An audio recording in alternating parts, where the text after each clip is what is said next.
You look at the score, but defensively, what you guys were able to do on Rochelle specifically, and then Igbanu in the first half, and really throughout the game. Can you just kind of elaborate on just being able to control those two guys? Igbanu's a first-team all-conference player. You know, some people say things that they get a little bit, they have no clue what they're saying. And it's like, I hear this term a lot, well, he's a pro. Well, how would you know what a pro is? And most of the time, you're not qualified to make that statement. I'm qualified to make this statement. That kid's a first-team all-conference player. I'm going to vote for him first-team all-conference. That's the way I know. He's a load. He's really, really good on that low post. He's just got a knack for scoring. Rush Hour hurt us at their place down the stretch. That and the fact we couldn't make a shot. But you know what? Yesterday, was it yesterday or the day before, Nate? Day before, got a little knock on my door. The Nader comes around the corner and said, Coach, can I talk to you a minute? Sure, come on, son. He explained to me why he wanted that assignment. I'd already given it to somebody else on the initial, we have, kind of 2.5 different levels of our scout. The half level, we had already assigned who was going to have it without getting into, the scouting report per se. When they came and said that he felt like that would help get him going. But I think that's respect for Rochelle. I mean, he's coming off a game where he had 18 on the road at South Florida. He's a good player. So is Nate. Nate took the challenge, did a good job with him tonight. And then with Igbanu, I mean, we played 2 5s. Last year we played 3 5s. The year before that we played 3. Year before that we played 2. We're just doing what we've done for 6 years. Caleb, can you talk about the zone that you got into early in the second half? It was really just me making shots. My teammates was getting me the ball. They wanted me to go make plays. Coach, how much do you preach, keeping your composure in situations like that? And what did you sort of see there when all the things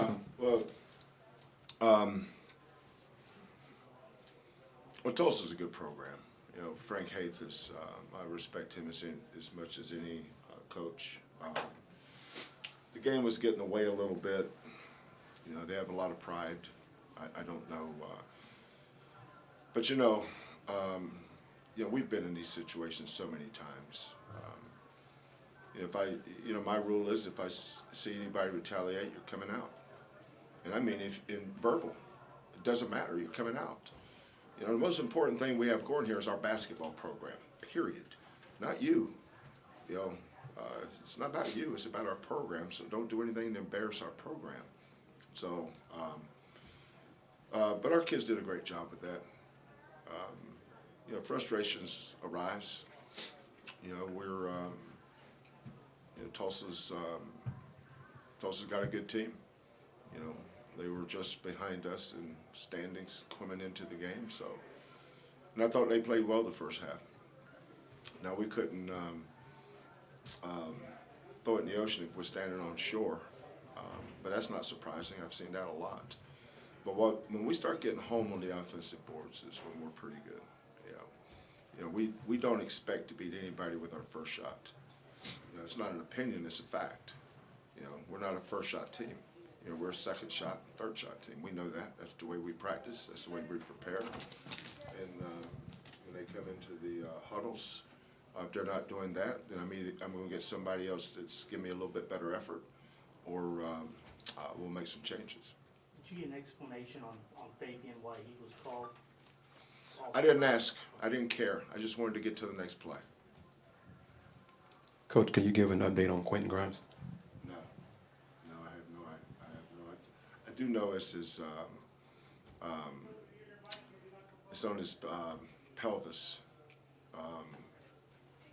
That ball, that covering that goes over the top of it. He fell on top of that and hurt himself. I don't have an update. Nate, do you remember diving on the floor after you missed the corner 3 and then the ball ended up going to Caleb for a 3. Remember that play? Describe that play for me. That's what I could describe as the culture of the program. Loose ball, 50-50 ball. It's on the ground, hustle play, and I just wanted to make a winning play. Coach, can you talk to me about Fabian early? He had a good start. He had a couple of shots early and just setting screens. Yeah, you know, we went back to the first Tulsa game. I'm not even sure if Fabian even scored in that game. That game was so early. It was, what game was that in the conference season? You guys know, first or second or third, something like that. But you know, we're playing with freshmen on the World Conference play for the first. We've had to do so many maybe outside the box things with our team this year because of our youth. But I didn't think we did a good job with our ball movement against that zone. You know, we played against some really good zones this year. Before Washington had all their roster depletions, they were really good. And when we played Washington and Hawaii, that was the best zone we'd seen. And then the zone that we saw against Tulsa was really, really good. Tulsa's zone's good. I mean, it's for real. They're good at that. But we didn't do a good job of attacking it. You know, they do something unique at the top, and that they don't fight over screens. And, you know, we like to screen zones. And when you slide it, we gain no advantage. So now, if you can't screen it and get downhill with the roller and the ball, then you've got to move it. And that's what we did a great job tonight. But the guy that we needed to get the ball to on the baseline and at the top with the space was Fabian. Fabian's a really good mid-range shooter, and he didn't get enough shots against Tulsa. And then at halftime tonight, we tweaked one thing with Caleb, making him a baseline runner, and just told him to attack. And but you know, plays don't work, players do. So credit to Caleb. You know, freshmen, they went through it last year as a freshman, and freshmen hit that wall a little bit now. You know, they haven't played basketball this long, this intense, this many games. And the youngster over here is hitting that wall a little bit. You know, he's struggled here lately. I told him to shoot around, you know, he needed to start mixing some makes in there with his misses. And I thought he did a good job of that tonight. Maybe I should have said that before the SMU game or the Cincinnati game. Caleb, that wall, you and us, we talked to you about it earlier in the week. Practice wise, did you feel like you were able to maybe get a breather coming into this game, maybe get your legs back a little bit, or what was it exactly, or was it like he said, you know, setting you up and having you go out there and attack? I came into the game. I didn't want to settle for threes because it's been off. And I started getting my shots off mid range, and then that just started coming to me easily. Nate, can you talk about the adjustment you guys made on the defensive end in the second half? You know, we've had the struggles in the year, and it's coming out in the second half.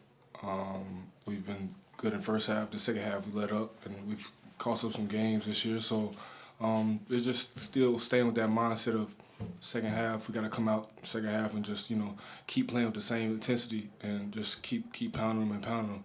So that was the only adjustment, just knowing that second half is kind of our weakness and just overcoming that weakness. Nate, with your defensive intensity, can you notice when teams start to get frustrated, and do you sort of feed off that? I mean, yeah, you can feel it a little bit. You can. It's just gotta stay locked. We just stay locked in and just don't let them score. Just keep playing defensive. and what made you ask for the assignment? What made you go to coach and ask? It's that time of year, and I just felt like I just wanted to impact winning and just win. So I just want to win. So I just want to do whatever it takes to win and get us going and you know, have that attack first mentality. So you know, And that's what both these kids are. They're winners. You know, there's Nate's you know, it's like free throws tonight. I knew going into the game that if there was technicals, Nate was going to shoot the technicals. even though he doesn't have a great percentage. But Nate's got a great stroke. You know, and sometimes these kids have to give themselves permission to be successful. Sometimes we search and search for the enemy, and it's right there in the mirror. You know, and Nate's a really good free throw shooter. And so he went 10 for 10 tonight. Doesn't surprise me. I think he got confidence with those first two, and then he stayed with it. And this one over here, just I thought his defense was outstanding tonight. As well as he scored it, I thought his defense. I see you go up and snatch a defensive rebound lead to break their Slim. 5 of them. My bad. Got to start somewhere. Slow down, Tiger. Coach, can you just talk a little bit about the overall effort? These guys Yeah. we're going for loose balls. Yeah, proud Rebounding. of, just really proud of this team. You know, it's not easy to win games. You know, it really isn't. It's hard to win a game. People take it for granted that's never competed. They've never been in the arena. You know, they say, well, who you played? Oh, you're gonna win that game. That's just ignorant. That's not the way this thing works. You gotta get ready to play. You know, and that's why we practice like we practice. That's why we prepare like we prepare. That's why we put so much attention to detail in our scouting reports. And why our staff. I've got a great staff. You know, these guys do a tremendous job with our player development and with our scouting report assignments. And then you see the effort tonight. But everybody in our program plays for each other. There's something way bigger than ourselves. You know, losing programs, they play for themselves. You know, winning programs, they play for something bigger than themselves, and that's why we win around here a lot. Is our guys buy into playing for something far bigger than themselves.